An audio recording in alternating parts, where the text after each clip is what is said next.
ciidanka booliiska Puntland ayaa bilaabay howlgallo amni oo ballaaran kuwaas oo laga fulinayo guud ahaan deegaanada Puntland. Howlgallo lagu xoojinayo xasiloonida laguna bartilmaameedsanayo hubka sharci darrada ah, gaadiidka aan diiwaan gashanayn iyo falalka amni darro oo kale. Howlgalka ballaaran oo amni ayaa talaadadii ka bilaabmay Puntland iyadoo booliiska dowlad goboleedku ay sheegeen in howlgalladan ay qayb ka yihiin dadaallo lagu adkeynayo sharciga iyo nabadgelyada.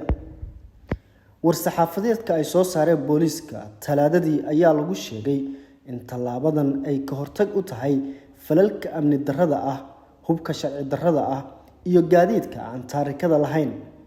Ciidanka booliiska Puntland wuxuu cadeynayaa in tallaabo sharciga waafaqsan oo adag laga qaadi doono cid kasta oo ku kacda falal amni darro, khatar ku ah amniga bulshada ama carqalad ku ah howlgallada amniga ee socda ayaa lagu yiri bayaanka ka soo baxay booliiska Puntland.